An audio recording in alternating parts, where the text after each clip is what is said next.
ونعوذ بالله من شرور أنفسنا ومن سيئات أعمالنا من يهده الله فلا مضل له ومن يضلله فلا هادي له وأشهد أن لا إله إلا الله وحده لا شريك له وأشهد أن محمدًا عبده ورسوله أما بعد فأعوذ بالله من الشيطان الرجيم بسم الله الرحمن الرحيم ولو أن أهل القرى آمنوا واتقوا لفتحنا عليهم بركات من السماء والأرض ولكن كذبوا فأخذناهم بما كانوا يكسبون وقال الله تبارك وتعالى في مقام آخر إنما المؤمنون الذين إذا ذكر الله وجلت قلوبهم وإذا تليت عليهم آياته زادتهم إيمانا وعلى ربهم يتوكلون الذين يقيمون الصلاة ومما رزقناهم ينفقون أولئك هم المؤمنون حقا لهم درجات عند ربهم ومغفرة ورزق كريم وقال النبي صلى الله عليه وسلم من أحب لله ومنع لله وأعطى لله فقد استكمل الإيمان صدق الله العظيم۔ میرے انتہائی واجب الاحترام قابل صد احترام بھائیوں، دوستوں اور بزرگوں، رمضان المبارک کا بابرکت اور باسعادت مہینہ چل رہا ہے اور آج کا جمعہ رمضان المبارک کا آخری جمعہ ہے، یعنی جمعۃ الوداع ہے۔ ایک وقت تھا کہ 3 جمعے پہلے بات ہو رہی تھی استقبال رمضان پر کہ رمضان کی آمد قریب ہے، اور ایک آج کا جمعہ آخری جمعہ ہے، رمضان المبارک اپنے اختتام پہ ہے۔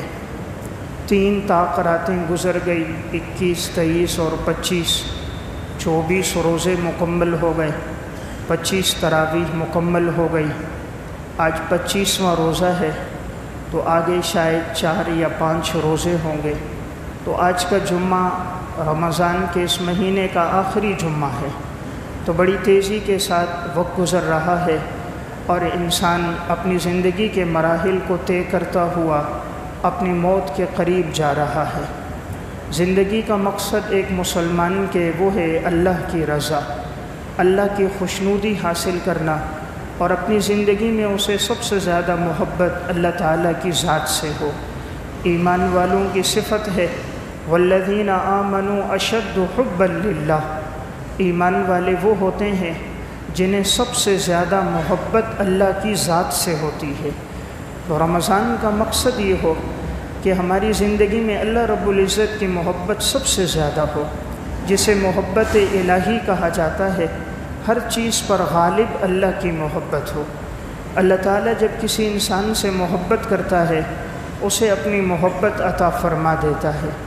قرآن کریم میں اللہ تعالیٰ نے فرمایا والذین آمنوا اشد حبا للہ، اشد اس میں تفضیل ہے، اللہ جس سے محبت کرتا ہے ایسے ایمان والے لوگ اللہ سے سب سے زیادہ محبت کرنے والے ہوتے ہیں۔ دوسرے مقام پر اللہ تعالیٰ نے ان کی صفات بیان فرمائی انما المؤمنون الذین اذا ذکر اللہ وجلت قلوبهم وَإِذَا تُلِيَتْ عَلَيْهِمْ آيَاتُهُ زَادَتْهُمْ إِيمَانًا وَعَلَىٰ رَبِّهِمْ يَتَوَكَّلُونَ۔ ایمان والے لوگ وہ ہیں جب ان کے سامنے اللہ کا تذکرہ ہوتا ہے ان کے دل لرز جاتے ہیں، جب ان کے سامنے قرآن کریم کی تلاوت کی جاتی ہے ان کے ایمان میں اضافہ ہوتا ہے، وہ لوگ صرف اللہ پر بھروسہ کرتے ہیں، نماز قائم کرتے ہیں، اور جو اللہ نے مال دیا اس مال میں سے اللہ کے نام پہ خرچ کرتے ہیں۔ اولئک هم المؤمنون حقا، اللہ تعالیٰ فرماتے یہی لوگ پکے ٹھکے سچے مسلمان ہیں۔ ان آیات میں اللہ تعالیٰ نے ان کی 5 صفات بیان فرمائی۔ پہلی صفت ایمان والوں کی انما المؤمنون الذین اذا ذکر اللہ وجلت قلوبهم، جب ان کے سامنے اللہ کا تذکرہ کیا جاتا ہے تو ان کے دل لرز جاتے ہیں۔ دوسری صفت وَإِذَا تُلِيَتْ عَلَيْهِمْ آيَاتُهُ زَادَتْهُمْ ایمانا، جب ان کے سامنے قرآن کریم کی تلاوت ہوتی ہے ان کا ایمان بڑھ جاتا ہے۔ تیسری صفت وَعَلَىٰ رَبِّهِمْ يَتَوَكَّلُونَ، وہ صرف اللہ کی ذات پر بھروسہ کرتے ہیں۔ چوتھی صفت الَّذِينَ يُقِيمُونَ الصَّلَاةَ، وہ نماز قائم کرتے ہیں، یعنی نماز کبھی نہیں چھوڑتے۔ پانچویں صفت وَمِمَّا رَزَقْنَاهُمْ يُنْفِقُونَ، جو اللہ نے مال دیا اس اللہ کے دیے ہوئے مال میں سے اللہ کے نام پہ خرچ کرتے ہیں۔ اولئک هم المؤمنون حقا، اللہ تعالیٰ فرماتے یہی لوگ سچے مسلمان ہیں، انہی کے لیے بخشش کا وعدہ ہے اور اللہ نے ان کے لیے عمدہ رزق تیار کیا ہے۔ ایک اور موقع پر اللہ رب العزت نے ارشاد فرمایا ایمان والوں کی صفت میں، یا ایھا الذین آمنوا من یرتد منکم عن دینہ فسوف یأتی اللہ بقوم یحبهم ویحبونہ اذلۃ علی المؤمنین اعزۃ علی الکافرین یجاہدون فی سبیل اللہ ولا یخافون لومۃ لائم ذلک فضل اللہ یؤتیہ من یشاء واللہ واسع علیم۔ اللہ تعالیٰ نے فرمایا کہ ایمان والوں میں سے اگر کوئی لوگ مرتد ہو جائیں، اللہ تعالیٰ بے نیاز ہے، اللہ کو ان کی ضرورت نہیں، اللہ ان کے بدلے ایسے لوگوں کو لے کر آئے گا، اللہ ان سے محبت کرے گا، وہ اللہ سے محبت کریں گے۔ نمبر 2، یہ وہ لوگ ہوں گے جو ایمان والوں پر بڑے نرم دل ہوں گے۔ نمبر 3، کفار کے مقابلے میں بڑے سخت ہوں گے۔ نمبر 4، اللہ کے راستے میں جہاد کریں گے۔ نمبر 5، کسی ملامت کرنے والے کی ملامت کی پرواہ نہیں کریں گے، لیکن یعنی دین کی نشر و اشاعت میں، دین کو پہنچانے میں کسی کی ملامت کی پرواہ نہیں کریں گے۔ اللہ تعالیٰ یہ اوصاف انہی لوگوں کو عطا فرماتا ہے، ذالک فضل اللہ یؤتیہ من یشاء، یہ اللہ کا فضل ہے، جسے چاہے اللہ یہ اوصاف عطا فرما دے۔ تو دیکھیں ان آیات میں بھی صفت کیا بیان ہوئی کہ اللہ تعالیٰ ان لوگوں سے محبت فرماتا ہے اور وہ لوگ اللہ سے محبت کرتے ہیں۔ تو اللہ تعالیٰ کن لوگوں سے محبت کرتا ہے؟ یہ وہ لوگ ہیں جن کی زندگی میں نیک اعمال ہوتے ہیں، جو محسنین ہیں، متقین اور پرہیزگار ہیں، ایسے لوگ اللہ تعالیٰ کو بڑے پسند ہیں۔ حضرات سلف میں ایسے لوگ گزرے جن کی زندگی محبت الہی میں گزری ہے۔ اس کی پہچان کیسے ہوتی ہے کہ انسان کو اللہ سے حقیقی معنوں میں محبت ہے؟ اس کی کچھ علامات ہیں۔ ایک علامت یہ ہے کہ اللہ کی محبت کا پتہ تب چلتا ہے کہ جب اذان کی صدا ہو، انسان ہر کام کاج چھوڑ کر نماز کے لیے آئے، سمجھنا چاہیے دل میں اللہ کی محبت موجود ہے۔ اذان کی صدا ہوتی ہے، وہ اپنا کام کاج نہیں چھوڑتا، اپنی دکان اور فیکٹری کو، اپنے موبائل اور بات چیت کو، دنیا کے کاموں کو ترک نہیں کرتا، اس کے دل میں اللہ کی محبت نہیں۔ اللہ کی محبت ہوگی تو اللہ اکبر کی جب صدا ہوگی کہ اللہ سب سے بڑا ہے، اللہ اکبر، اللہ سب سے بڑا ہے، حی علی الصلاۃ، آؤ نماز کے لیے، حی علی الفلاح، کامیابی کی طرف آؤ، تو وہ سب کام چھوڑ کر مسجد پہنچے گا، سمجھو اللہ کی محبت ہے۔ نمبر 2، جب اللہ کی محبت ہوتی ہے اللہ قرآن کی تلاوت کی توفیق دیتا ہے، اور جب اللہ کسی سے ناراض ہو جاتا ہے اسے قرآن کریم کی تلاوت کی توفیق نہیں دیتا۔ قرآن کی تلاوت کی توفیق ہونا محبت الہی ہے۔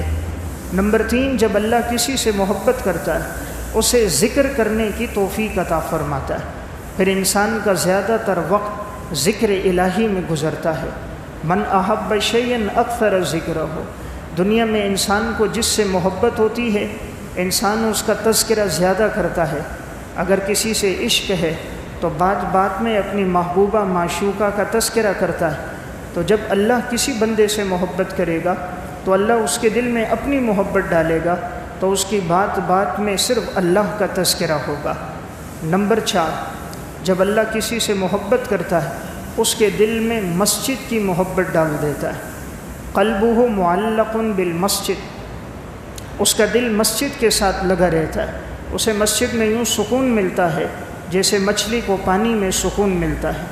مسجد سے باہر یوں بے چین ہوتا ہے جیسے مچھلی کو پانی سے نکال دیا جائے تو وہ بے چین اور بے قرار ہو جائے۔ تو اللہ محبت کرے گا، مسجد کی محبت دل میں ڈال دے گا۔ نمبر 5، اللہ جب کسی سے محبت کرتا ہے اس کے مال کو اپنے راستے میں قبول فرماتا ہے، اس کے مال کو اپنے راستے میں خرچ کرنے کی اسے توفیق دیتا ہے، پھر اس کا مال مساجد میں، مدارس میں، دین کی نشر و اشاعت میں، غریبوں، یتیموں، بیواؤں اور مساکین پہ اس کا مال خرچ ہوتا ہے۔ نمبر 6، جب اللہ کسی سے محبت کرتا ہے اللہ تعالیٰ اس کو آپ صلی اللہ علیہ وسلم کی اتباع اور اطاعت کی توفیق عطا فرماتا ہے۔ قرآن کریم میں قُلْ إِن كُنتُمْ تُحِبُّونَ اللَّهَ فَاتَّبِعُونِي يُحْبِبْكُمُ اللَّهُ وَيَغْفِرْ لَكُمْ ذُنُوبَكُمْ، اگر تم چاہو کہ اللہ تم سے محبت کرے تو تم میری اتباع کرو، اللہ تم سے محبت بھی کرے گا، تمہارے گناہوں کو معاف بھی کر دے گا۔ تو جو چاہے کہ اللہ اس سے محبت کرے وہ اللہ کے محبوب جناب رسول اللہ صلی اللہ علیہ وسلم کی اطاعت اور آپ کی اتباع کرے تو اللہ تعالیٰ اس سے محبت کرے گا۔ محبت الہی کی ایک علامت یہ ہے کہ اللہ تعالیٰ اس کو حج عمرے کی توفیق عطا فرماتا ہے کہ وہ بیت اللہ کے حج پہ جا رہا ہے، عمرے کے لیے جا رہا ہے، اس کے دل میں حرمین کی محبت ہوتی ہے، سمجھنا چاہیے محبت الہی کی علامت ہے۔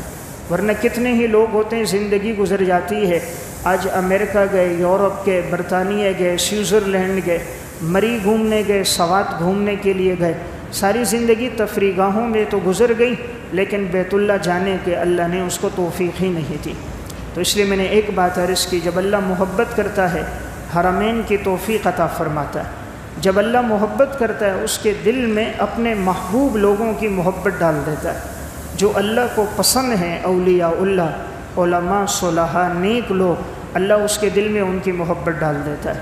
اور جب اللہ کسی کو راندہ درگاہ کرتا ہے تو اس کے دل میں نیک لوگوں کی نفرت آ جاتی ہے، اولیاء کی، علماء کی، صلحاء کی، بزرگوں کی، اس کے دل میں کدورت آتی ہے، وہ لان تان اور تان تشنی اپنی زندگی کا حصہ بنا دیتا ہے، تو سمجھنا چاہیے اللہ نے اس کو اپنے سے دور کر دیا۔ مولانا روم رحمۃ اللہ علیہ فرماتے ہیں کہ جب اللہ کسی کو راندہ درگاہ کرنا چاہتا ہے وہ نیک لوگوں پہ لان تان شروع کر دیتا ہے، تو سمجھو اللہ اس کو اپنی محبت سے دور کر رہا، جب نزدیک کرے گا اس کے دل میں نیک لوگوں کی محبت ڈال دے گا۔ تو میں عرض کر رہا تھا یہ محبت الہی کی علامات ہیں۔ حضرات سلف کے دلوں میں اللہ کی محبت کیسی ہوتی تھی، مرد ہو یا عورت، ان کی زندگی محبت الہی میں گزری۔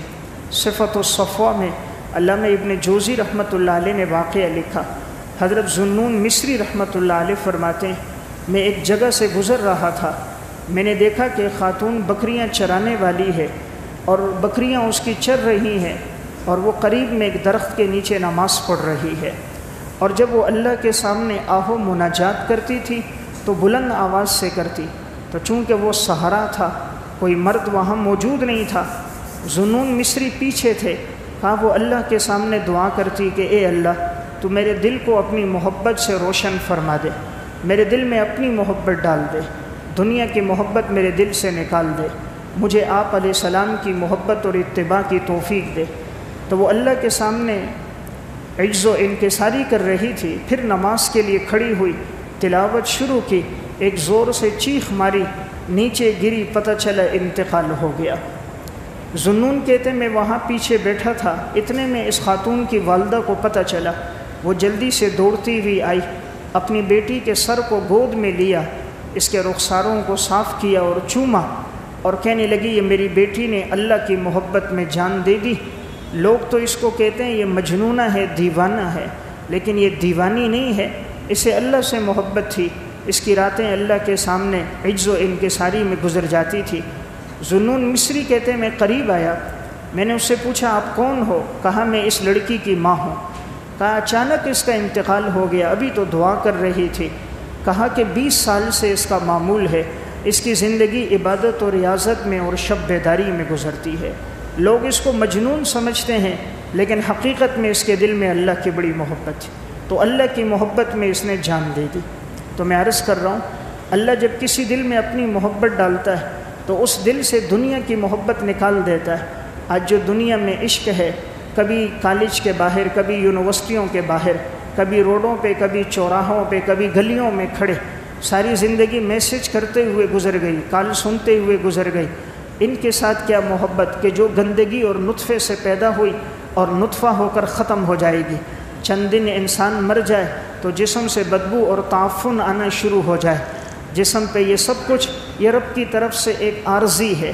محبت اس ذات سے ہو جس نے کائنات کو پیدا کیا ہے۔ آج دنیا میں کوئی حسین چیز دیکھتے ہیں، ہم محبت کرتے ہیں فلاں چیز حسین ہے، یہ مور کے پروں پہ بچھا ہوا پرنٹ، یہ تتلی کی خوبصورتی دیکھ کر ہم کہتے ہیں یہ بہت حسین ہے، یہ گلاب اور چنبیلی کے پھول حسین اور خوشبودار ہیں، یہ مری اور سواد کا حسن و جمال یہ نہایت حسین ہے، تو اس کا پیدا کرنے والا کتنا حسین اور جمیل ہوگا۔ ان اللہ جمیل یحب الجمال، محبت کرنی ہے تو اس ذات سے پیدا کریں جس نے گلاب میں خوشبو ڈالی، اس ذات سے محبت کریں جس نے مور کے پروں پہ بچھے ہوئے پرنٹ کو بچھایا، جس نے یاقوت اور زمرد کو پیدا کیا۔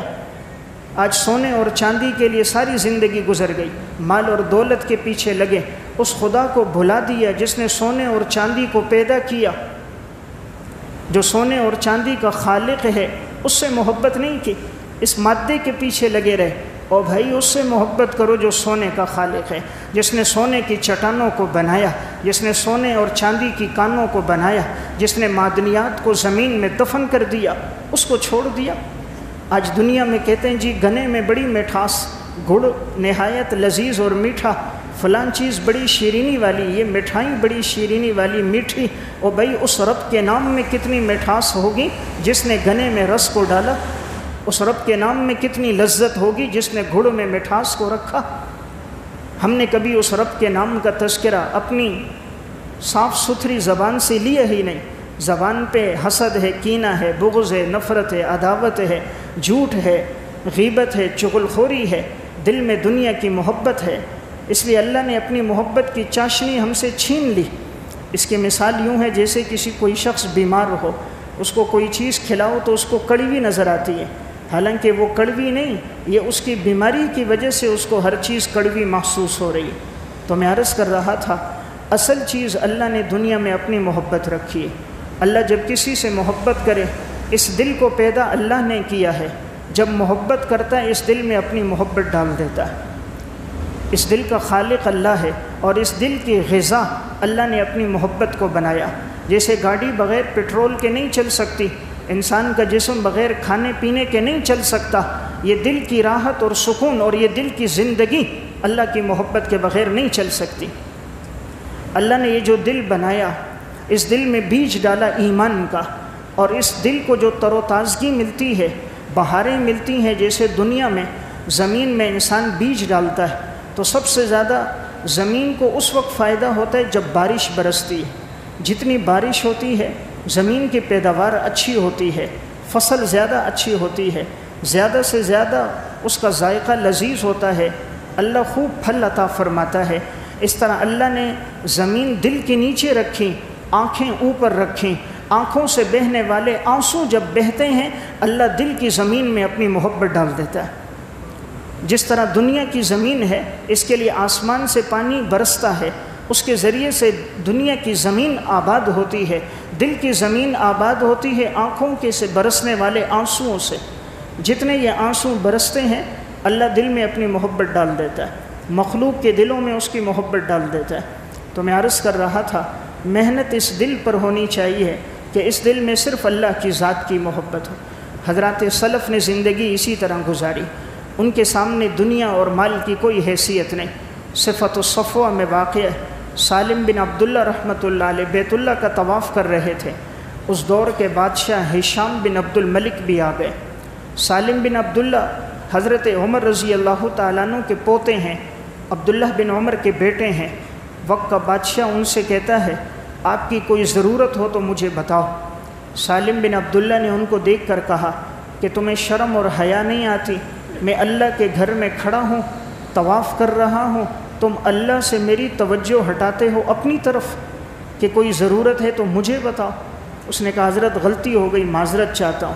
حضرت طواف کر کے باہر نکلے، پھر وقت کا بادشاہ ہشام بن عبد الملک آیا، سالم بن عبداللہ سے کہنے لگا حضرت کوئی ضرورت ہو تو بتاؤ، میں آپ کی ضرورت کو پورا کروں گا۔ فرمایا دنیا کی ضرورت پوری کرو گے یا دین کی ضرورت پوری کرو گے؟ کہا دین کی تو نہیں پوری کر سکتا، دین میں آپ لوگ ہم سے آگے ہو، آپ حضرت عمر کے پوتے، عبداللہ ابن عمر کے صاحبزادے ہو، تابعی ہو، آپ کا مقام زیادہ ہے۔ کہا کون سی ضرورت پوری کرو گے؟ کہا دنیا کی ضرورت پوری کروں گا۔ سالم بن عبداللہ نے کہا ما سألت من یملکها فکیف اسأل من لا یملکها، میں نے دنیا کو دنیا کے پیدا کرنے والے سے نہیں مانگا، تجھ سے کیا مانگوں؟ جس رب نے دنیا پیدا کی ہے اس سے آج تک دنیا نہیں مانگی، تجھ سے کیا دنیا مانگو؟ تو اندازہ کیجئے یہ لوگ بادشاہ تھے، حقیقت میں اللہ نے ان کے دلوں میں زمین اور آسمان کے بادشاہ کی محبت ڈال دی تھی۔ اس لیے میں عرض کر رہا ہوں آخری جمعہ ہے، ایک سبق لے کر ہم اٹھیں، اپنے دل میں محبت ہو، اللہ کی ذات کی ہو۔ آج صبح سے شام تک ساری محنت اور کوشش دنیا اور پیسے، عہدے، جائیداد اور منصب کے لیے ہو رہی ہے۔ کاش ہماری یہ کوششیں اللہ رب العزت کی خوشنودی کے لیے ہوتی۔ ہم سے گناہ ہو جاتا تو ہماری حالت یوں ہوتی جس طرح کے حضرات صحابیات کی حالت تھی۔ صحیح مسلم کی روایت ہے، حضرت معاذ اسلمی رضی اللہ تعالیٰ عنہ، زنا کا گناہ ان سے ہو گیا۔ آپ صلی اللہ علیہ وسلم کے پاس آئے، جب گناہ ہو گیا بے چین ہو گئے۔ ایمان کی صفت یہ ہے کہ جب گناہ ہوگا انسان بے چین اور بے قرار ہو جائے گا۔ اگر گناہ کے بعد بے چینی نہیں ہے، بے قراری نہیں ہے، اپنے اوپر ندامت نہیں ہے، افسوس کرنا چاہیے کہیں میرے دل میں ایمان رفتہ رفتہ ختم تو نہیں ہو گیا۔ جب ایمان دل میں موجود ہوگا، گناہ ہوگی، ندامت ہوگی۔ حضرت معاذ اسلمی سے گناہ ہو گیا، حضور کے پاس آئے، یا رسول اللہ طہرنی، مجھے پاک کر دیجئے۔ آپ علیہ السلام نے چہرہ دوسری طرف پھیرا، دوسری طرف سے آ گئے، یا رسول اللہ مجھ سے گناہ ہو گیا، مجھے معاف کیجئے اور مجھے پاک کر دیجئے۔ آپ نے پھر چہرہ پھیرا، تیسری طرف سے آئے، 4 دفعہ ایسا ہوا۔ آپ علیہ السلام نے پوچھا کہیں یہ مجنون تو نہیں ہے؟ لوگوں نے کہا نہیں۔ آپ نے کہا کہیں تو نشے کی حالت میں تو نہیں ہے؟ تو جب سونگا گیا تو نشے کی حالت میں نہیں تھا۔ کہا نہیں یا رسول اللہ مجھ سے گناہ ہوا ہے۔ 4 دفعہ اقرار کر دیا کہ مجھ سے زنا ہوا ہے۔ اب جب کوئی شادی شدہ ہو زنا ہو جائے تو شریعت کی سزا اس کے لیے رجم ہے کہ اسے پتھر مار مار کے مار دیا جاتا ہے۔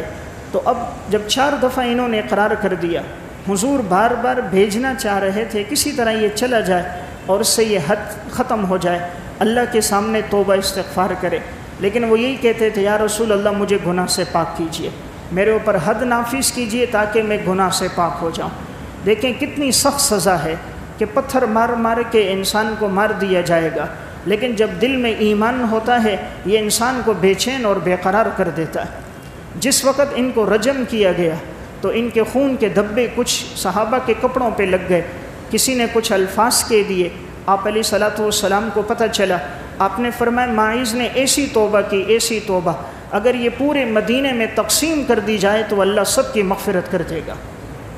اور ایک روایت میں اس نے ایسی توبہ کی ہے اگر اس کو سب گھرانوں میں تقسیم کر دیا جائے کوئی گھرانہ ایسا نہ بچے کہ جس کی مغفرت نہ ہو جائے۔ تو میں عرض کر رہا ہوں یہ ہے ایمان کہ جو گناہ پر بے چین کر دے۔ صحیح مسلم میں حضرت غامدیہ کا واقعہ ہے، ان سے گناہ ہو گیا، زنا ہو گیا۔ آپ صلی اللہ علیہ وسلم کے پاس آ کر اقرار کرتی ہیں مجھ سے گناہ ہو گیا، یا رسول اللہ مجھے پاک کر دیجئے۔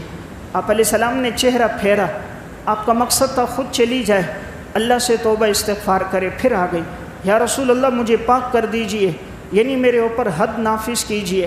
آپ نے پھر چہرہ پھیرا، 4 دفعہ روح گردانی کی، مقصد تھا کسی طرح چلی جائے، وہ یہی کہتی تھی یا رسول اللہ مجھے پاک کر دیجئے۔ آپ صلی اللہ علیہ وسلم کو پتہ چلا، آپ نے کہا تو حاملہ تو نہیں ہے؟ کہا حاملہ ہو۔ آپ نے کہا جب تک وضع حمل نہ ہو اس وقت تک نہیں آنا۔ وہ چلی گئی، یہاں تک کہ وضع حمل ہوا، بچہ پیدا ہو گیا۔ اب وہ بچے کو ایک کپڑے میں لپیٹ کر لے کر آئی، کہا یا رسول اللہ بچہ پیدا ہو گیا، اب میرے اوپر حد نافذ کرو اور مجھے پاک کر دو۔ یعنی کیسا ایمان ہے، 8-9 مہینے بعد بچہ پیدا ہوا ہے۔ انسان اگر 8 مہینے پہلے گناہ کرے بھی تو توبہ کی وہ کیفیت کہاں رہتی ہے، لیکن کیا دلوں میں ایمان تھا۔ بچے کو لے کر آئیں کہ اس کو قبول کیجئے، مجھے پاک کیجئے۔ آپ صلی اللہ علیہ وسلم نے فرمایا نہیں، اب یہ بچہ آپ تیرا دودھ پیتا ہے، جب تک یہ تیرے دودھ کا محتاج ہے تو اس کو دودھ پلاتی رہے، یہاں تک کہ جب یہ کھانا کھانے کے قابل ہو جائے پھر آ جانا، پھر حد نافذ ہوگی۔ 2 سال تک یہ ماں اپنے بچے کو دودھ پلاتی رہی، یہاں تک کہ جب بچہ کچھ کھانے کے قابل ہو گیا، روٹی کا ٹکڑا اس کے ہاتھ میں دیا، پھر حضور کے پاس لے کر آئیں۔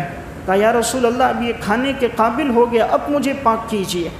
تو دیکھیں کیا ایمان ہے، 3 مرتبہ واپس کر دیا ہے، لیکن ہر مرتبہ یہی مجھے پاک کر دیجیے۔ آپ صلی اللہ علیہ وسلم نے اب بچہ لیا، حکم دیا رجم کا۔ جب اس خاتون کو رجم کرنے لگے، اس کے خون کا ایک قطرہ، خون کی چھینٹیں خالد بن ولید رضی اللہ تعالیٰ عنہ کے کپڑوں پہ پڑ گئیں، تو ان کی زبان سے یہ الفاظ نکل گئے کہ یہ ناپاک خون ہے۔ آپ صلی اللہ علیہ وسلم نے اس موقع پہ فرمایا خالد باز آ جاؤ، ٹھہر جاؤ اس جملے سے، اس کا خون ایسا ہے، اس نے ایسی توبہ کی ہے، اگر کوئی ساری زندگی ظالمانہ ٹیکس لیتے ہوئے زندگی گزار جائے اور وہ توبہ کرے، اس کی ایسی توبہ ہے کہ اللہ ان کو بھی معاف کر دے گا۔ اس کی ایسی توبہ ہے کہ جس کی زندگی ظلم میں گزرے، ظالمانہ ٹیکس میں گزر جائے، اللہ ان کی اس توبہ پر مغفرت کر دے گا۔ تو میں واقعہ عرض کر رہا ہوں کیسا ایمان تھا کہ دلوں میں کہ بے چین کر دیا۔ اس لیے آپ صلی اللہ علیہ وسلم نے ایک بات بیان فرمائی، ایمان کی نشانی کیا ہے کہ انسان نیک اعمال کرے گا تو خوشی محسوس ہوگی، گناہ کرے گا تو بے چین ہو جائے گا۔ آپ نے فرمایا سمجھ جاؤ تم مسلمان ہو۔ اذا سرت کا حسنتو کا وساعت کا سیئتو کا فانت مؤمن، اگر تمہاری نیکی تمہیں خوش کر دے، تمہارا گناہ تمہیں پریشان کر دے، فانت مؤمن، تم مسلمان ہو۔ مسلمان کون ہے؟ مسلمان کون ہے؟ رسول اللہ صلی اللہ علیہ وسلم فرما رہے ہیں جس کو نیک اعمال پر خوشی ہو، گناہ پر غمگین ہو، وہ مسلمان ہے۔ آج زندگی گزر رہی ہے شراب میں، زنا میں، کرپشن میں، سود میں، رشوت میں، نماز کے چھوڑنے میں، والدین کی نافرمانی میں، بد اخلاقی میں، پرواہ ہی کوئی نہیں۔ تو سمجھنا چاہیے دل میں ایمان کی رمق نہیں ہے۔ ایمان کی رمق ہوگی، جہاں نافرمانی ہوگی دل پریشان ہو جائے گا۔ تو میں عرض کر رہا تھا اللہ رب العزت جب محبت کرتا ہے کسی سے، اس کے دل میں اپنی محبت ڈال دیتا ہے۔ والذین آمنوا اشد حبا للہ، ایمان والوں کو سب سے زیادہ اللہ سے محبت ہوتی ہے، پھر ان کے آنسو گرتے ہیں، جو مانگتے ہیں اللہ عطا کر دیتا ہے۔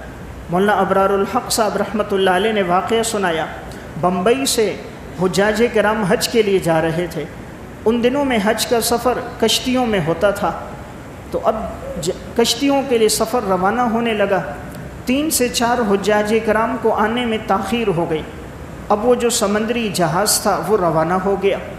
یہ لوگ جیسے ہی بمبئی کے اس بندرگاہ پہ پہنچے، پتہ چلا کہ وہ تو جہاز نکل گیا۔ اب یہ 3 سے 4 حجاج کرام تھے، احرام باندھے ہوئے تھے۔ انہوں نے وہی مصلے بچھائے، اللہ سے دعائیں شروع کر دی کہ یا اللہ ہم نے تو حج کی نیت کی، احرام باندھ دیا، راستے میں ہمیں تاخیر ہو گئی، اے اللہ تو ہر چیز پر قادر ہے، ہمیں حج سے محروم نہ فرما، یا اللہ ہمیں حج سے محروم نہ کر۔ بندرگاہ پہ یہ چاروں اللہ کے سامنے رو رہے ہیں۔ 35 سے 40 منٹ گزرتے ہیں، وہی جہاز واپس آ جاتا ہے۔ وجہ کیا بنتی ہے کہ جہاز وہ جو سمندری چلتا ہوا گیا، راستے میں فنی خرابی آ گئی۔ جو جہاز چلانے والا کپتان تھا اس نے اعلان کیا کہ سمندری جہاز میں کوئی فنی خرابی آ گئی، کوئی بڑا نقصان ہو سکتا ہے، اس لیے ہم واپس بندرگاہ کی طرف لوٹ کر جا رہے ہیں اور پھر اس کا کام کروا کے پھر دوبارہ آغاز کریں گے۔ وہ لوگ دوبارہ جہاز واپس آیا، یہ چاروں حجاج کرام اس میں بیٹھ گئے۔ تو اصل بات کیا تھی کہ یہ 4 رہ گئے تھے، انہوں نے اللہ کے سامنے آنسو بہائے، اللہ نے سمندری جہاز میں فنی خرابی پیدا کر دی۔ آدھا گھنٹہ پہلے روانہ ہونے والا جہاز دوبارہ لوٹ کر آ گیا اور یہ چاروں حجاج کرام اس میں بیٹھے۔ پھر وہ دوبارہ اب جب اسٹارٹ کیا تو وہ خرابی ختم ہو گئی، پھر حج کے سفر کے لیے وہ جہاز نکل گیا۔ میرا واقعہ سنانے کا مقصد یہ ہے جب اللہ سے تعلق ہوتا ہے، آنسو گرتے ہیں، رب العالمین جو مانگتے ہیں وہ عطا کر دیتا ہے۔ آج چونکہ اللہ سے محبت میں کمی ہے، ہر چیز کے لیے وقت ہے، خدا کے لیے وقت کوئی نہیں۔ 6-7 گھنٹے موبائل چلانے کا وقت ہے، 3 سے 4 گھنٹے بازاروں میں گزار دینے کا وقت ہے، 5-5 گھنٹے شاپنگ کرنے کا وقت ہے، 3-3 گھنٹے تفریح گاہوں میں گزارنے کا وقت ہے، 7-7 گھنٹے گزار کے ایک کھانے کی دعوت میں شرکت کا وقت ہے، 3-3 ہزار کے سوٹ کے لیے پوری کراچی کی مارکیٹوں میں گھومنے کا وقت ہے، مسجد میں آنے کا وقت کوئی نہیں۔ اسی لیے تو اللہ نے سکون چھین لیا، وَمَنْ أَعْرَضَ عَنْ ذِكْرِي فَإِنَّ لَهُ مَعِيشَةً ضَنْكَ، میرے بندے جب تو میری یاد سے اعراض کرے گا میں تیری زندگی کو تنگ کر دوں گا۔ تو میں عرض کر رہا تھا آج ہماری زندگی وہی بے چین ہے۔ اللہ سے محبت ہوتی ہے اللہ تعالیٰ انسان کے کاموں کو پھر خود کرنا شروع کر دیتا ہے۔ صفت الصفوہ میں واقعہ ہے، عبد الواحد بن زید رحمۃ اللہ علیہ فرماتے ہیں میں ایک دفعہ جنگل سے گزر رہا تھا تو میں نے دیکھا کہ خاتون حضرت شاہوانہ بکریاں چرانے والی تھی، یہ باندھی تھی، تو اس کی بکریاں چر رہی ہیں اور ایک گھاٹ پہ پانی پی رہی ہیں، وہیں ساتھ بھیڑیے بھی ہیں، بکریوں کے ساتھ بھیڑیے بھی موجود ہیں اور کوئی بھیڑیا بکری پہ حملہ نہیں کرتا۔ کہتے ہیں مجھے بڑا تعجب ہوا کہ بھیڑیے تو اگر جیسے داخل ہو جائے ریوڑ میں وہ تو بکریوں پہ حملہ کرتے ہیں، بکریاں ان سے بھاگتی ہیں، لیکن یہاں تو ایک ہی گھاٹ پہ بھیڑیا بھی پانی پی رہے، بکریاں بھی پانی پی رہی ہیں، کوئی حملہ نہیں کر رہا۔ حضرت شاہوانہ کی نماز ختم ہوئی، عبد الواحد بن زید ان کے پاس گئے کہ بھائی یہ کب سے بھیڑیے اور بکریوں میں صلح ہو گئی؟ اس نے کہا جب سے شاہوانہ کی خدا سے صلح ہو گئی۔ یہ کب سے بھیڑیوں اور بکریوں میں صلح ہو گئی؟ کہا جب سے شاہوانہ کی خدا سے صلح ہو گئی۔ جب اللہ سے صلح ہو گئی، اللہ نے بھیڑیوں کے دل میں بکری کی نفرت ختم کر دی، اب وہ ان پہ حملہ نہیں کر رہے، ان کے ساتھ چل رہے ہیں، ان کی حفاظت کر رہے ہیں۔ ادھر ان کی یہ نماز پڑھ رہی ہیں، ادھر بھیڑیے بکری پہ جو کل تک دشمن ہے آج وہ پہرا دے رہے۔ دشمن بھی اس وقت تک نقصان نہیں دیتا جب تک اس کے دل کے اندر نفرت نہ ہو، جب دل کا پیدا کرنے والا اس دل میں محبت ڈال دیتا ہے پھر وہ نقصان نہیں دیتا، وہی محافظ بن جاتا ہے۔ تو میں ایک بات عرض کر رہا تھا، اللہ تعالیٰ جب کسی انسان سے محبت کرتا ہے اس کے دل میں صرف اپنی محبت ڈالتا ہے۔ تو یہ رمضان کے آخری ایام ہے، معلوم نہیں اگلا رمضان ہم میں سے کس کو نصیب ہو کس کو نصیب نہ ہو، تو اس آخری جمعے میں ہم میں سے ہر ایک اللہ کی طرف رجوع کرے اور اپنی زندگی کا ایک مقصد بنا کر ایک نیت کر کے اٹھیں، آج کے بعد انشاءاللہ کوئی نماز ہم سے نہیں چھوٹے گی، آج کے بعد کوئی نماز نہیں چھوٹے گی۔ یہ صرف جمعے کی نماز فرض نہیں ہے، یہ 5 نمازیں فرض ہیں۔ ہمارے نمازی صرف جمعے میں نظر آتے ہیں، فجر میں دیکھو تو 1.5 سے 2 صفیں عام دنوں میں ہوتی ہیں۔ کیا وجہ ہے؟ اللہ سے تعلق کٹ گیا، اللہ سے محبت ہوگی، اللہ اکبر کی صدا پر مسجدیں آباد ہوں گی، اللہ کا ذکر آئے گا، انسان کی طبیعت مچلنے لگ جائے گی۔ اردو کی ایک کتاب ہے اطباء کے حیرت انگیز واقعات، اس میں انہوں نے ایک واقعہ لکھا، ایک بادشاہ نے ایک لڑکی سے شادی کر دی۔ شادی جب ہوئی ہر قسم کی نعمتیں موجود تھیں، لیکن وہ دن بدن کمزور ہوتی جا رہی تھی، اس کی صحت گرتی جا رہی تھی۔ اس نے اطباء کو بلایا، علاج معالجہ ہوا، کوئی فائدہ نہ ہوا۔ ایک بڑے طبیب تھے، اس کو بلایا، کہا بھئی کیا بات ہے، میرے گھر میں ہر نعمت موجود ہے لیکن یہ کمزور ہو رہی ہے، دن بدن صحت گرتی جا رہی ہے۔ وہ طبیب بڑے سمجھدار اور دانا تھے، اس نے اس لڑکی کے بارے میں پہلے معلومات لی، کہاں کے رہنے والی، یہ کس گھرانے کی ہے، اور شادی سے پہلے اس کے پاس کون کون سے رشتے اس کے گھر میں آئے اور اسے کس سے محبت تھی، ساری طور خفیہ معلومات اس کو مل گئیں۔ اب جب یہ علاج کے لیے اس لڑکی کے پاس گیا، اس دور میں نبض دیکھ کر بتا دیتے تھے اس کو یہ بیماری ہے، تو اس نے لڑکی کی نبض پہ ہاتھ رکھا۔ اب اس کے سامنے ایک ایک اس کا تذکرہ کرتا، جس کے اس کے پاس رشتے آئے تھے، ایک ایک کا تذکرہ کرتا رہا، یہاں تک کہ اس کا جو چچا زاد تھا، کزن جس سے اسے محبت تھی، اس کا جب تذکرہ کیا تو ایک دم اس کی نبض تیز ہو گئی، اس کے چہرے پر بشاشت آ گئی، تازگی آ گئی، تو وہ سمجھ گئی اسے محبت اس سے تھی۔ لیکن والدین نے زبردستی اس کی شادی بادشاہ کے ساتھ کرا دی تاکہ بادشاہ سے سونا چاندی اور مال مل جائے۔ تو اس نے بادشاہ کو بتایا اصل بات یہ ہے کہ اس کے دل میں آپ کی محبت نہیں، اس کے دل میں اس کے کزن کی محبت تھی۔ جب میں نے اس کا تذکرہ کیا تو اس کی روح میں تازگی آ گئی، اس کی نبض تیز چلنے لگ گئی۔ تو میں عرض کرتا ہوں جب اللہ کی محبت ہوگی تو اللہ کے ذکر پہ نبض تیز چلے گی، چہرے کی رنگت بدلے گی، روح میں تازگی آئے گی، تلاوت اور ذکر میں سکون ملے گا، اس لیے کہ محبوب کا تذکرہ ہو رہا ہوگا۔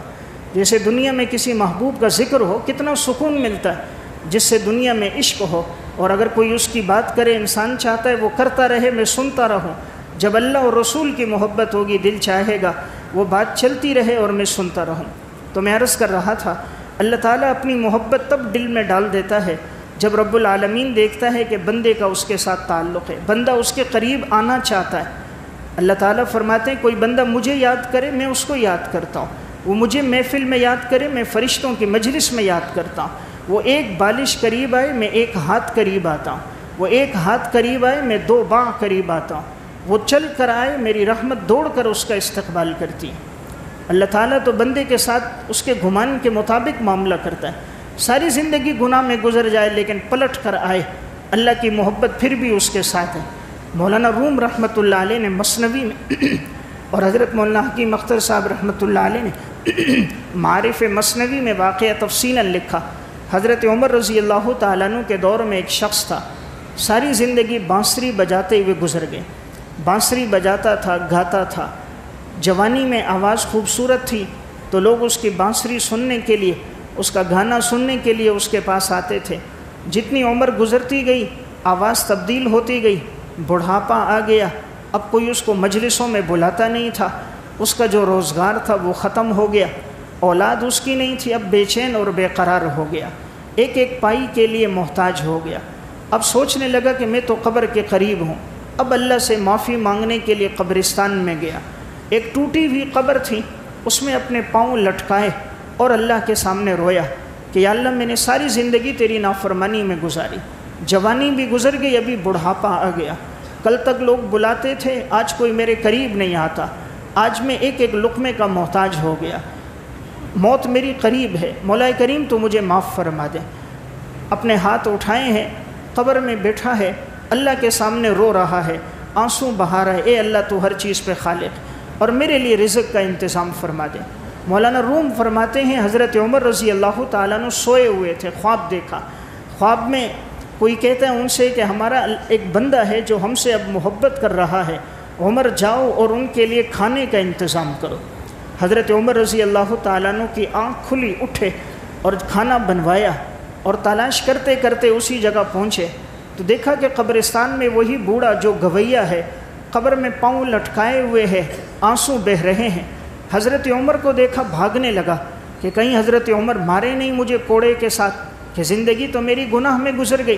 حضرت عمر نے آواز دی، بھائی بھاگو نہیں، میں تمہارے لیے کھانا لے کر آیا ہوں۔ تو وہ ایک دم وہاں رک گیا، حضرت عمر نے اس کو کھانا دیا، وہ گویا روتے ہوئے کھانا کھانے لگا اور آنسو بہا رہا تھا کہ ساری زندگی رب کی نافرمانی میں گزری، آج میں نے توبہ کی، سچی توبہ کی، وہ اللہ کتنا قدردان ہے، اللہ نے کھانے کا کیسا غیبی انتظام فرما دیا۔ حضرت عمر جیسا انسان کھانا لے کر اس کے لیے آ رہا ہے تو میں عرض کر رہا تھا رب العالمین بڑا قدردان ہے، بندے کی صرف توجہ ہو جائے اور وہ سچے دل کے ساتھ، صدق دل کے ساتھ متوجہ ہو جائے، جو مانگے پھر اللہ اس کو عطا فرما دیتا ہے۔ مولانا روم نے مثنوی میں اور تفصیلاً معارف مثنوی میں واقع ہے، ایک شخص تھا جس کا نام تھا نصوح، یہ بالکل عورتوں کے مشابہ تھا، اس کا چلنا پھرنا اٹھنا بیٹھنا عورتوں کی طرح ہوتا تھا، آواز بھی اس کی عورتوں کی طرح تھی، اس کے چہرے پہ داڑھی اور مونچھ نہیں تھی، ایسا لگتا تھا جیسے کوئی لڑکی ہی ہے۔ اب یہ بادشاہ کے محل میں ہوتا اور وہاں پر بادشاہ کی گھر والیاں اور بیٹیاں اور ان کی بہنوں کی یہ مالش پہ مقرر تھا۔ اب تھا تو چونکہ مرد لیکن حلیہ اور وضاقتہ عورت تھی تو سب اس کو لڑکی اور عورت ہی سمجھتے تھے۔ اب جب یہ ان کی مالش کرتا تو چونکہ مردانہ شہوت اور خواہشات تھیں تو یہ مالش اچھے طریقے سے کرتا، وہ سمجھتے کہ بڑی خدمتگار ہے۔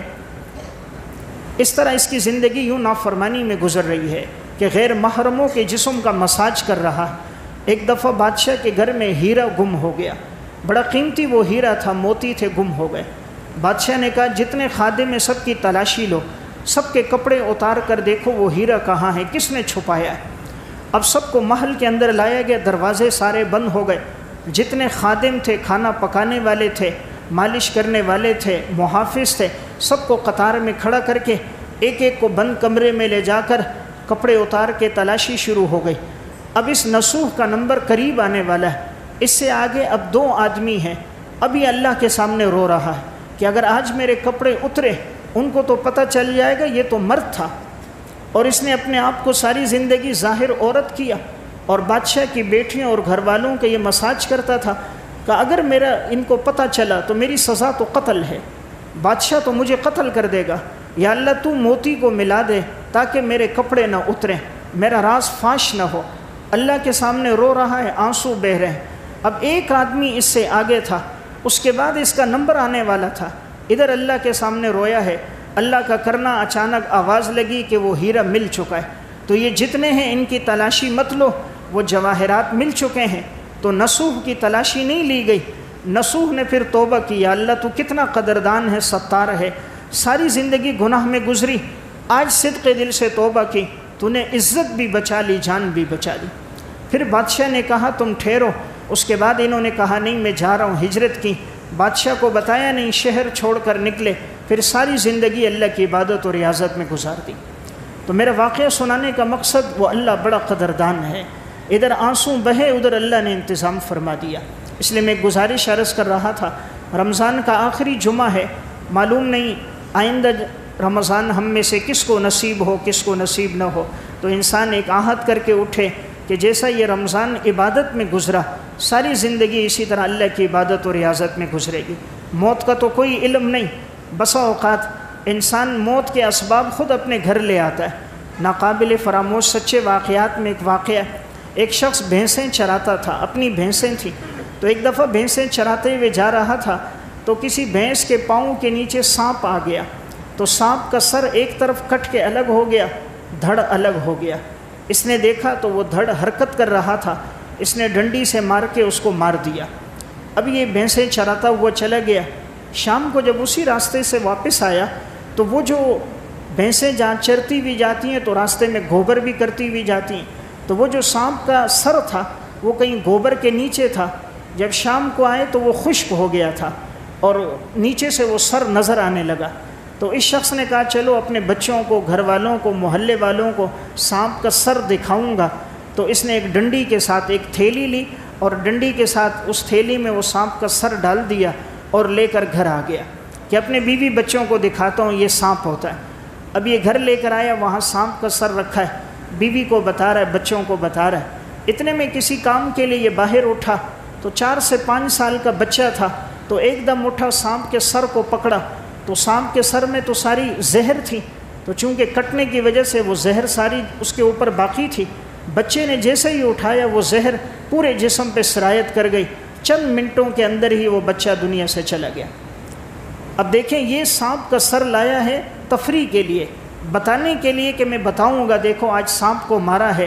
لیکن اسے کیا معلوم کہ میں اپنے ہی بیٹے کے موت کا سبب لے کر خود گھر آ رہا ہوں, کہ جس کے ذریعے اس کے بیٹے کی موت واقع ہوگی وہ سبب لے کر وہ خود گھر پہنچ رہا ہے. تو میں ایک بات عرض کر رہا تھا, موت کا کوئی علم نہیں. جہاں سے انسان نہیں سمجھتا موت کے اسباب, بسا اوقات وہیں سے موت کا کوئی ذریعہ اور سبب آ جاتا ہے. بچانے والا چلا جاتا ہے, جس کو مارا جا رہا ہے وہ بچ جاتا ہے. اسی ناقابل فراموش سچے واقعات انہوں نے ایک قصہ لکھا. ایک شخص درخت کے اوپر چڑھا ہوا تھا, پھل توڑ رہا تھا. اچانک نیچے سے ایک بڑا سانپ اوپر کی طرف آیا. جیسے ہی اوپر کی طرف آیا, اب اس کے قریب آ رہا تھا, یہ چیختا چلاتا تھا تاکہ سانپ قریب نہ آئے. اب سانپ اس کے سامنے, یہ چیخ رہا ہے, چلا رہا ہے, مدد کے لیے لوگوں کو پکار رہا ہے. نیچے اتر نہیں سکتا, اترنے کا راستہ یہی ہے, اور یہ بہت اونچی شاخ پہ چڑھا ہوا ہے. اتنے میں قریب سے وہاں ایک فوجی گزرا, اس کے پاس پستول موجود تھی. اس نے جو دیکھا, اس نے کہا بھئی یہ سانپ ہے, تم اس کو مارو میری جان بچ جائے. اس نے کہا ٹھیک ہے. اس نے اپنے بوٹ اتارے اور وہاں جس جگہ پر سانپ ہے وہاں نیچے اپنے بوٹ دونوں اتار کے رکھ دیے. اب یہ نشانہ باندھ رہے کہ اس طرح باندھوں تاکہ اس کو نہ لگے, یہ بچ جائے اور سانپ مارا جائے. تو ایک طرف سے دوسری طرف سے نشانہ لیتا رہا. آخر اس نے نشانہ فٹ کیا اور مارا تو واقعی سانپ کے سر پہ لگا. سر کٹ کے نیچے گرا, دھڑ ایک طرف. لوگ سارے وہاں موجود تھے. جیسے دھڑ گرا تو سب نے اس دھڑ کو مارا, سمجھ گئے کہ سانپ مر گیا. اب کسی کو پتہ نہیں کہ وہ سر کہاں گرا. تو چونکہ وہ گولی سے گرا تو بڑی تیزی سے, تو کسی کے سامنے نہیں آیا. تو سارے اس کو شاباش دے رہے تھے کہ تیرا نشانہ بہت اچھا تھا, تو نے سانپ کو مارا اور اس کی جان بچا دی. وہ نیچے اترا, اس سے بغلگیر ہوا, خوش ہو گیا.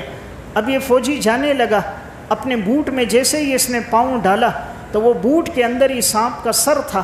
جیسے ہی پاؤں ڈالا تو وہ زہر پاؤں میں چلا گیا, نیچے گرا, وہیں انتقال ہو گیا. بچانے والے کی موت آ گئی اور جس کے موت کا وقت لگتا تھا وہ بچ گیا.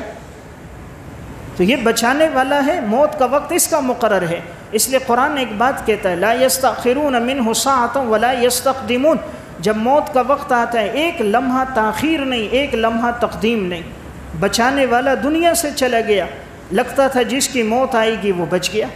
تو میں ایک بات عرض کر رہا تھا, موت اور حیات اللہ تعالیٰ کے ہاتھ میں ہے۔ رب العالمین دیکھتا ہے جب موت کا وقت مقرر نہیں، ایسے اسباب پیدا فرما دیتا ہے کہ زندگی کی رمق دوبارہ دے دیتا ہے۔ ایک واقعہ لکھا کہ چند لوگ سفر میں جا رہے تھے، کشتی میں سفر کرتے ہوئے درمیان میں مچھلی کا شکار کیا۔ مچھلی بڑی ہی خوبصورت تر و تازہ تھی، بڑی تناور تھی۔ ساتھیوں نے مشورہ کیا کہ یہیں کسی کنارے پہ رک جاتے ہیں اور کسی ساحل پر اتر کر جلدی سے مچھلی پکاتے ہیں، تازہ مچھلی ہے اس کو کھا لیتے ہیں۔ تو وہ دیکھنے لگے، راستے میں ایک جزیرہ آیا، اسی جزیرے پر کشتی کو روکا، وہ مچھلی لی ہے۔ اب وہ مچھلی کو پکانے کے لیے پہلے لکڑیاں جمع کر رہے ہیں کہ جتنی دیر میں آگ لگے، پھر ایک ساتھی مچھلی کو کاٹے تاکہ آگ لگے جلدی سے بھون کے تازہ کھا لیں۔ لکڑیاں جمع کرتے ہوئے جا رہے ہیں، کیا دیکھا ایک آدمی ہے جس کے دونوں ہاتھ بھی پیچھے بندھے ہوئے ہیں، دونوں پاؤں بھی بندھے ہوئے ہیں، کسی نے باندھ کر اس کو پھینکا ہوا ہے اور وہ حرکت نہیں کر سکتا، ہاتھ پاؤں بندھے وہیں پر پڑا ہوا ہے۔ تو جیسے یہ وہاں قریب گئے، اس شخص کے منہ میں انہوں نے کپڑا بھی ٹھوسا ہوا تھا، وہ بات بھی نہیں کر سکتا تھا کوئی۔ تو آدمی کی جیسے نظر پڑی جو لکڑیاں چننے والا تھا، تو کہتا ہے میں ایک دم گیا، اس کے منہ سے کپڑا نکالا، اس کے ہاتھ کھولے، میں نے اس کے پاؤں کھولے، تو میں نے کہا بھائی تجھے کیا ہو گیا، کس نے باندھا؟ اس نے کہا میں سفر میں تھا، میرے پاس مال تھا، تو میرا جو اپنا دوست تھا، جگری ساتھی تھا، اس کو جب پتہ چلا کہ میرے پاس پیسہ موجود ہے، دراہم اور دینار ہیں، تو اس بدبخت نے مجھے اس جزیرے میں اتار کر تو مجھے کھانے میں ایسی چیز دی کہ جس کی وجہ سے میرے اوپر بے ہوشی طاری ہو گئی، میں بے ہوش ہو گیا۔ اس نے میرے ہاتھ بھی باندھ دے، پاؤں بھی باندھ دیے، منہ میں کپڑا بھی ٹھوس دیا، جتنے میرے دراہم دینار تھا سب لے کے چلا گیا۔ اب اس نے کہا کتنے دن ہو گئے؟ کہا 2 دن ہو گئے، آج تیسرا دن ہے۔ اب دیکھیں اس کی موت مقرر نہیں ہے، اللہ نے راستے میں کیسا سبب بنایا، ان کو مچھلی ملی، وہ مچھلی کو لے کر آئے ہیں۔ اب جب یہ دوبارہ اس مچھلی کے پاس گئے جس کا شکار کیا تھا، وہ ابھی مری نہیں تھی، ساحل پہ تھی، جب پہنچے تو وہ مچھلی دوبارہ سمندر میں کود کے چلی گئی تھی۔ تو دیکھیں اللہ نے راستے میں مچھلی کو لایا، انہوں نے مچھلی کو پکڑا، اس کے بہانے جزیرے میں اترے، اس شخص کی زندگی باقی تھی، لکڑیاں تلاش کرتے ہوئے وہاں پہنچے، اس کے ہاتھ بھی کھولے، پاؤں بھی کھولا، منہ سے اس کے کپڑا بھی نکالا، کشتی میں بٹھا دیا۔ مارنے والا سمجھ رہا تھا میں نے باندھ کے پھینکا، اس جزیرے میں کون آئے گا، یہاں موت ہو جائے گی، لیکن موت کے پیدا کرنے والے کی طرف سے موت کا حکم نہیں تھا، اللہ نے وہاں زندگی کے اسباب پیدا فرما دیے۔ اس لیے میں ایک بات عرض کر رہا ہوں، موت اور زندگی کا اختیار اللہ کے پاس ہے۔ رمضان کے آخری ایام ہیں، ہم میں سے ہر ایک ساتھی یہ کوشش کرے، ایک عہد اور ایک نیت کرے، آج کے بعد کوئی نماز ہم سے نہیں چھوٹے گی، اللہ کے حکم پہ کاروبار بند کر دیں گے، اللہ اکبر کی صدا پہ دکان بند ہوگی، فیکٹری بند ہوگا، کام چھوڑ دیں گے، موبائل ہو، ضرورت کا سامان ہو، سب چھوٹے گا، اللہ اکبر پر صرف مسجد آئیں گے۔ جس دن ہماری مسجدیں اللہ اکبر کی صدا پر آباد ہوں گی، اللہ کی قسم اللہ رزق کے دروازے کھول دے گا، محتاجی ختم کر دے گا، پریشانیاں بیماریاں اللہ دور کر دے گا۔ رزق کی ذمہ داری تو اللہ نے لی ہے، اللہ کیسے رزق فراہم کرتا ہے؟ میں ایک واقعہ سنا کے بات ختم کرتا ہوں۔ ابراہیم ابن ادہم رحمۃ اللہ علیہ فرماتے ہیں، تفسیر کبیر میں واقعہ ہے، فرمانے لگے میں ایک جگہ سے سفر کر رہا تھا، سفر کرتے ہوئے ایک جنگل میں ہم پہنچے، ہم نے دسترخوان ڈالا، روٹی کھانے لگے، اچانک ایک بڑا پرندہ آیا اور ہمارے دسترخوان سے روٹی اٹھا کے اڑنے لگا۔ ابراہیم بن ادہم کہتے ہیں میرے دل میں آیا دیکھو یہ پرندہ کون ہے اور یہ کہاں روٹی لے کے جا رہا ہے؟ کہا میں نیچے سے دیکھتا ہوا جا رہا تھا، پرندہ روٹی لے کر اڑتا گیا، اڑتے اڑتے پہاڑ کے پیچھے گیا، پہاڑ کے پیچھے ایک ٹیلا تھا، ٹیلے کے پیچھے ایک درخت تھا، یہ پرندہ نیچے کی طرف اترا۔ ابراہیم بن ادہم کہتے میں دیکھ رہا تھا وہاں ایک آدمی کے دونوں ہاتھ دونوں پاؤں باندھے ہوئے ہیں، پورے جسم پہ رسی لپیٹ کر اس کو درخت سے باندھا ہوا ہے تاکہ وہ کروٹ بدل بدل کر بھی آگے نہ جا سکے۔ تو اب اس کے ہاتھ پاؤں بندھے ہیں، تو یہ پرندہ گیا اور اس نے جا کر اس کے منہ پہ روٹی ڈال دی۔ اب وہ تو کھا خود نہیں سکتا، پرندے نے چونچ سے روٹی اس کے قریب کی، اب وہ دانتوں سے روٹی چباتا تھا، پرندہ پیچھے سے چونچ اور پاؤں سے روٹی آگے کرتا تھا، جب وہ چبا لیتا وہ اور آگے کرتا، جب وہ چباتا وہ اور آگے کرتا، یہاں تک کہ اس نے پوری روٹی کھا لی۔ ابراہیم بن ادہم کہتے ہیں اب یہ پرندہ اڑ کر گیا، قریب میں پانی کا تالاب تھا، اپنے منہ اور چونچ میں پانی بھرا اور آیا اور اس کے دونوں ہونٹوں کے درمیان اپنی چونچ رکھی اور اس کے منہ میں پانی ڈالا، پھر اڑ کر گیا اور اپنے منہ میں پانی بھرا، پھر آیا، اس کے دونوں ہونٹوں کے درمیان چونچ رکھی، پھر منہ میں پانی ڈالا، 3 مرتبہ اس کو اس طرح پانی پلایا۔ ابراہیم بن ادہم کہتے ہیں میرے ضبط کے بندھن ٹوٹ گئے، میں نیچے اترا، اس آدمی کے ہاتھ پاؤں اور جسم کو کھولا۔ میں نے کہا تجھے کس نے باندھ کر پھینکا؟ اس نے کہا میں قافلے کے ساتھ جا رہا تھا، باقی ساتھی آگے نکل گئے، میں پیچھے رہ گیا، ڈاکوؤں نے مجھے لوٹ لیا، جتنا مال تھا سب لے لیا، قتل کرنے لگے۔ میں نے منت سماجت کی تو کسی نے کہا یہیں اس کو باندھ کے پھینک دو، یہ بھوکا پیاسا مر جائے گا۔ تو ایسی جگہ کسی کو نظر نہیں آ رہا، پہاڑ کے پیچھے ٹیلا، ٹیلے کے پیچھے درخت، درخت کے پیچھے باندھ کے پھینکا ہے۔ تو اس نے کہا کتنے دن ہو گئے؟ کہا 3 دن ہو گئے مجھے باندھ کے پھینکا ہے۔ کہا تو 3 دن سے کیا کھاتا ہے؟ کہا ہر دن یہ پرندہ کہیں سے روٹی لے کر آتا ہے، میرے چہرے پہ ڈال دیتا ہے، اور یہ پیچھے سے اپنے پاؤں سے چونچ سے روٹی آگے کرتا ہے، جب میں چبا لیتا ہوں اور آگے کرتا ہے، میں چباتا ہوں اور آگے کرتا ہے، یہ مجھے روٹی بھی کھلاتا ہے ہر دن میرے منہ میں صبح بھی پانی ڈالتا ہے، شام بھی پانی ڈالتا ہے۔ ابراہیم ابن ادہم سجدے میں گر گئے، فرمایا اے اللہ تو نے قرآن میں جو وعدہ کیا ہے وَمَا مِن دَابَّةٍ فِي الْأَرْضِ إِلَّا عَلَى اللَّهِ رِزْقُهَا وَيَعْلَمُ مُسْتَقَرَّهَا وَمُسْتَوْدَعَهَا كُلٌّ فِي كِتَابٍ مُبِينٍ۔ زمین پہ جو چوپایا اس کے رزق کی ذمہ داری تیرے رب نے لی۔ تو میں نے عرض کیا رزق کی ذمہ داری اللہ کی ہے، ہماری ذمہ داری عبادت ہے۔ وَمَا خَلَقْتُ الْجِنَّ وَالْإِنسَ إِلَّا لِيَعْبُدُونَ۔ زندگی عبادت میں گزاریں، اللہ عزت کے ساتھ رزق کو قدموں میں لائے گا۔ اللہ ہم سب کو عمل کی توفیق عطا فرمائے۔